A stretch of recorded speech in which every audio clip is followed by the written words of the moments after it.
Inconfidência Mineira. A Inconfidência Mineira foi uma das maiores revoltas organizadas contra a coroa portuguesa durante o período colonial e envolveu parte da elite da capitania de Minas Gerais. A Inconfidência Mineira, ou Conjuração Mineira, é como ficou conhecida a revolta de caráter separatista que estava sendo organizada na capitania das Minas Gerais no final do século XVIII. Essa revolta foi organizada pela elite socioeconômica de Minas Gerais e acabou sendo descoberta pela coroa portuguesa antes de ser iniciada. Tiradentes foi um dos envolvidos nessa revolta. Antecedentes. A capitania de Minas Gerais era a mais rica do Brasil em razão da extração de ouro e diamantes na região. A exploração trouxe uma enorme riqueza e fez Minas Gerais prosperar e crescer. A atenção da coroa portuguesa sobre sua capitania mais importante era redobrada, e no século XVIII, a relação entre os habitantes da capitania e a coroa começou a demonstrar sinais de desgaste.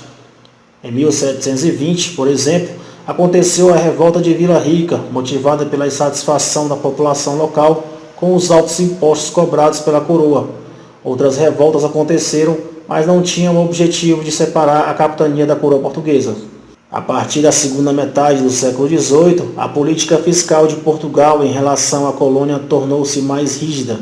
Portugal, governado pelo Marquês de Pombal, ordenou o aumento da cobrança de impostos no Brasil como forma de financiar a reconstrução de Lisboa, destruída por um terremoto em 1755. Isso contribuiu para corroer a relação entre colonos e coroa, até o ponto de, na década de 1780, começar a ser organizada uma conspiração. Participantes. A Conjuração Mineira foi uma conspiração organizada pela elite socioeconômica da capitania das Minas Gerais.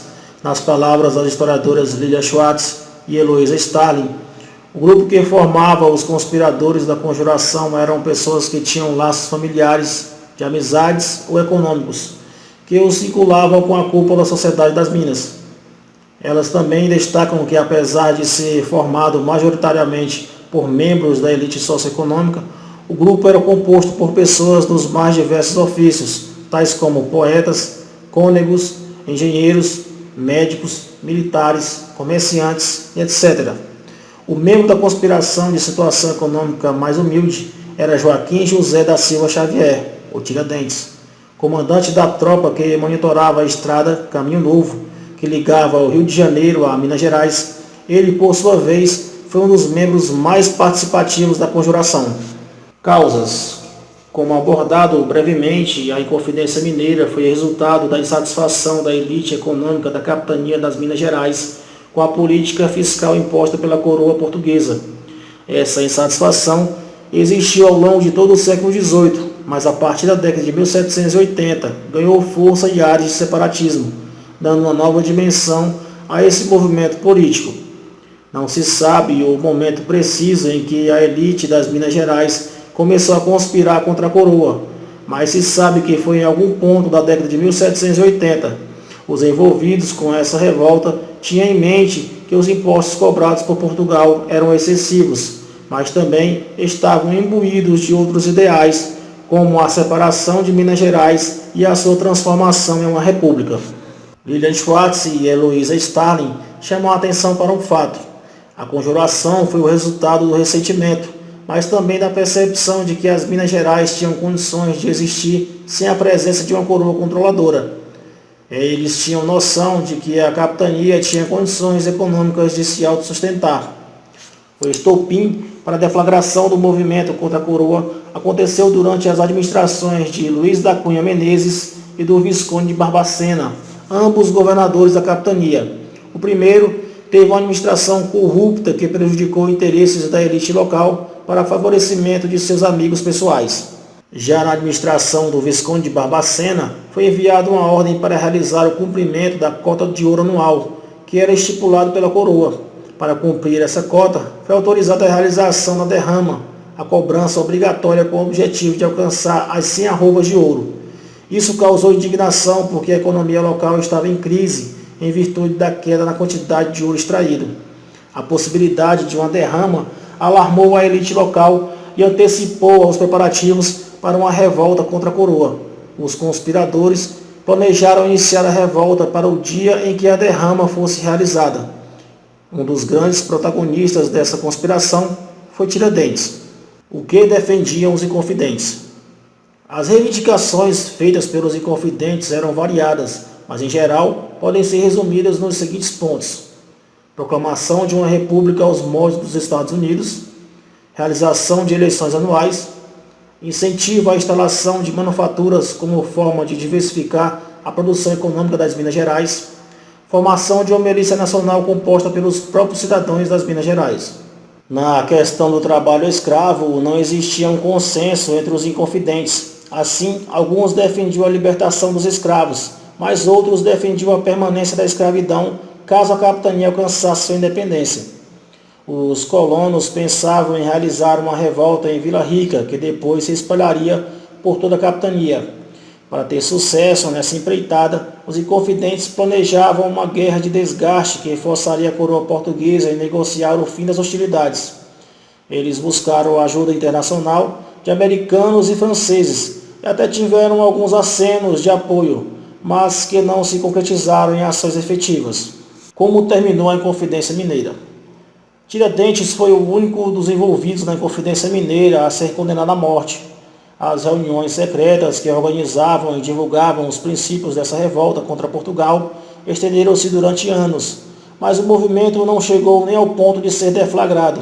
Isso porque, antes mesmo de sua deflagração, denúncias levaram ao conhecimento da coroa de que uma conspiração acontecia.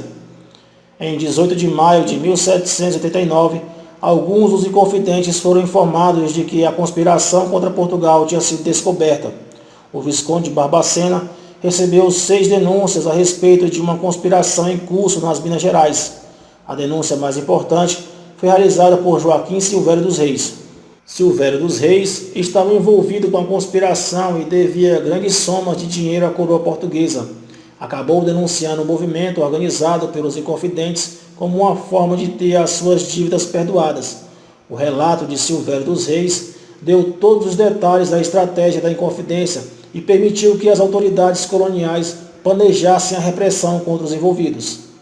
O Visconde de Barbacena ordenou a suspensão da derrama e deu início às prisões e interrogatórios. Todo o processo de julgamento dos presos por envolvimento na conspiração estendeu-se durante 3 anos e foi uma demonstração de poder da coroa como forma de desencorajar outras conspirações do tipo. A leitura da sentença, conforme a afirmação do historiador Boris Fausto, estendeu-se por 18 horas. As condenações foram as mais diversas e incluíram penas como degredo, expulsão para a África, prisão perpétua, condenação à forca, etc. Vários dos envolvidos foram condenados por morte na forca, mas de Maria, rainha de Portugal, perdoou todos os condenados, menos um, Tiradentes. Tiradentes foi preso no Rio de Janeiro em maio de 1789. Sua morte foi realizada como exemplo de intimidação e ocorreu porque Tiradentes era o grande propagandista do movimento. Quando preso, estava em viagem para divulgar a conspiração que estava sendo organizada. Tiradentes acabou sendo enforcado no dia 21 de abril de 1792, no Rio de Janeiro. Foi esquartejado e partes do seu corpo foram espalhados pela estrada que ligava o Rio de Janeiro a Minas Gerais. Sua cabeça foi colocada em exposição na Praça Central de Vila Rica e lá permaneceria até apodrecer, mas acabou desaparecendo e não se sabe o seu paradeiro até hoje. A Conjuração Mineira foi uma das mais importantes revoltas organizadas contra a coroa portuguesa e mostrou a disposição dos colonos a romper o laço colonial e a existência de ideais republicanos no seio da principal capitania brasileira. Poucos anos depois, foi a vez da Bahia rebelar-se contra o domínio português na Conjuração Baiana. Inconfidência ou conjuração? O movimento que estudamos neste texto é conhecido como Inconfidência Mineira ou Conjuração Mineira. As duas formas podem ser utilizadas para se referir a esse acontecimento histórico, apesar de existir um debate entre os historiadores a respeito de qual termo é mais apropriado para ser utilizado. Muitos historiadores não utilizam Inconfidência sob a alegação de que foi um termo cunhado pela coroa portuguesa, e sua utilização alinha-se a uma perspectiva colonizadora. A palavra inconfidente é utilizada para se referir a um traidor, a uma pessoa desleal, infiel. Na perspectiva portuguesa, todos os que se voltaram contra Portugal eram traidores, logo inconfidentes. Assim, existem historiadores que consideram conjuração uma forma mais apropriada de se referir a esse acontecimento. E é isso aí, galera, chegamos ao final de mais um vídeo aqui no canal Guerreiros do Brasil. E se você gostou desse vídeo, deixe seu like e compartilhe o vídeo em suas redes sociais. Se faltou algo que eu não disse aqui, comenta aí e nos ajude a complementar as informações ou ter sugestões de novos vídeos aqui para o canal. Se ainda não é inscrito, se inscreve aí e ativa o sininho de notificações. Vou ficando por aqui, um forte abraço a todos e até a próxima. Valeu, galera! Fui!